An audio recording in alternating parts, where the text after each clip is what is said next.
Hello there everybody. I wanted to update a video that I made, I don't know, a year or so ago about a double barrel oil burner that I had that I have replaced with this oil burner right here. This is again a 4,000 square foot barn that I'm heating. Right now it's currently, I call it 80 degrees. Of course that's over here by the stove. It's about 45 degrees. Other places the barn. Currently, right now, the stove temperature is right at 400 degrees. My flue temperature looks to be right about 300 degrees, and we're actually pulling heat off of that, so we're not wasting any. So let me show you exactly how this stove works. My oil is coming from outside, and I'll take a moment and I'll show you that out there. But it comes in there, this area goes into a connection, comes around here to a main shutoff valve. This part has not changed very much. Again, we have our metering valve. That's all the oil that's flowing into this stove right now. It's all controlled by this valve right here, and I can put it on the other side of this nail, or I can put it on the other side, and that kind of is my metering valve for how far I can go. Coming down here, I have another valve that I shut off. Here is how I add my diesel oil mix to start it up. It can actually run down. Then I have another low point drain right here. I can shut this valve off, introduce air into the system, and this is only for the sole purpose of cleaning out the oil nozzle in the pan itself or down in the smudge pot. I don't want to have to be able to clean it out every time. I add shop air to it, blows it out, we're good to go. Comes around here to another gate valve. This is an emergency shut off. I can just turn that off. Runs into this fitting right here. I had to get creative because I didn't have a T or a 90. So you do what you gotta do. Necessity is the mother of invention.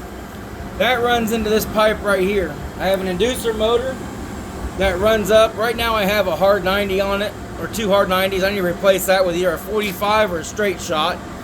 And that runs here into the stove. Let me open this up real quick, give you some sort of idea what's going on.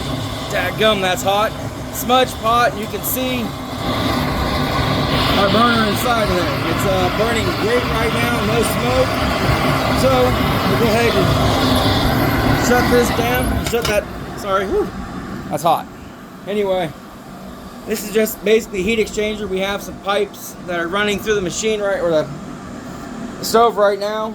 Again, we're running awfully hot. Right now it's kind of on low. I typically like to run this about 500 degrees there. I can get about 350 out of my flue. By the time it's leaving the building, it's less than 200 degrees, just because I'm pulling heat off that chimney. It sits right here. Of course, we got a fire extinguisher to be safe. That's just one of the many that we have around here. And I have fans that move all this around. So I'm going to go ahead and show you outside exactly where my oil storage is. So bear with me. Okay, so now that we're outside, and if you've seen the other videos, this is my oil storage. I have a shut-off valve. I can shut everything off from right here. I have a main low point, also a water separator. I open this up, either if oil or water comes out of there, depending on what's going on. Right now it's oil. I have most of my water separated. It also captures heavy sediment. And then it goes inside. I'll show you inside in just a minute. Obviously you can't see anything with just this light, but trust me when I say there's no smoke coming out of here. There's also no odor. So back inside in just a second. Actually, no, you can go with me when we go inside. I'll go ahead and close this door just so you can see how it's going, so I'm not using any trick photography. Again, here is the stove. I do have fans moving heat everywhere around here, so you can see that I am distributing the heat pretty well. So let's go upstairs just to give you an idea. It's 80 degrees over there. It's about 14 degrees outside. Here it shows we're about 55 degrees. Carbon monoxide detector for safety. Over here about 40 degrees. We're in the main part of the barn. This is main of the draft. Coming upstairs, we use this area for all kinds of events, parties and whatnot. Over here we have a third floor that we put in, and then we have the second floor right here. Let me get some lights on.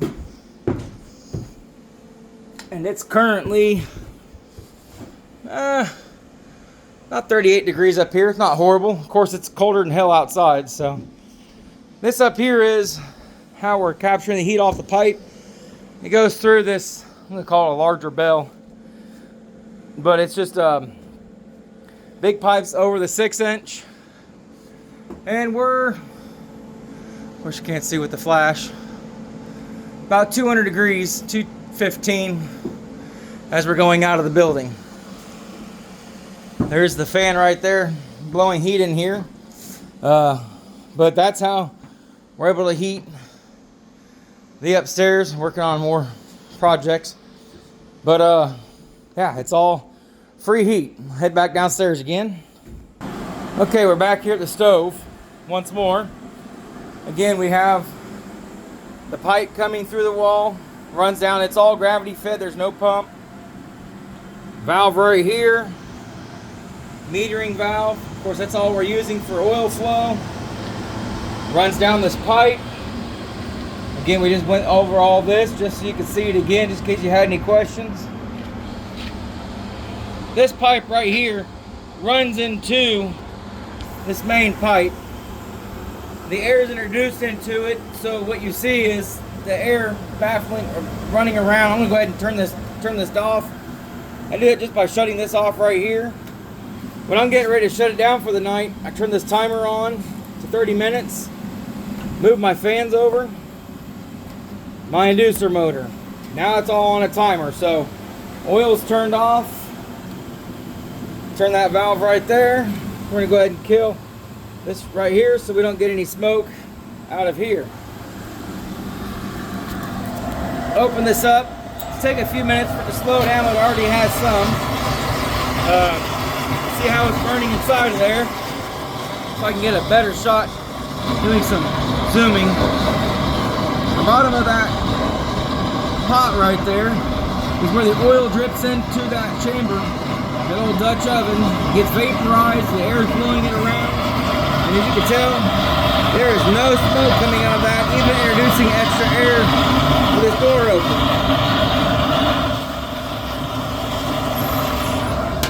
That's just a barrel kit stove. Bought this from my buddy at 3D Print Shop. You've probably seen him on TikTok also. So I bought the stove from him and made some major modifications.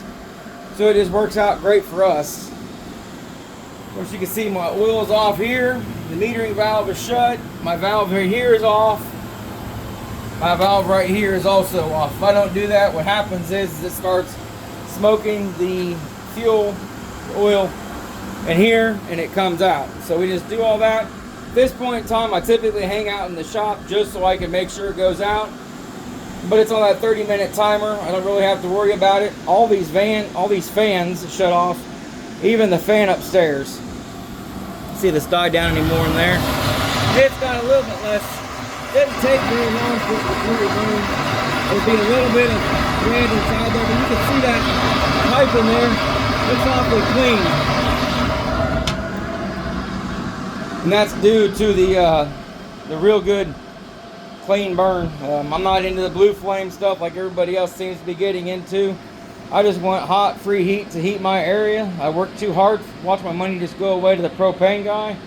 I am wanting to, again, move those 90s into 45s and also put some mass around this. I have some rotors back here to absorb some of that heat. Unfortunately, it's too low, so it's not really getting too much. And I'm going to do brick lining also. But again, it heats my whole workshop area. It's a mess. Don't judge me. I got a car I'm working on right now. But there's my chair, so if I ever go missing, give the bloodhounds the smell of that chair and they'll hopefully find me. But anyway, that's my stove. If you have any questions, hit me up. I'll post this on different forums, I guess. I'm new at all this. I don't have any way to really do all the video imaging stuff like that. I'm a master mechanic, not an IT guy. So anyway, you got any questions, hit me up. Take care. Enjoy. Be safe.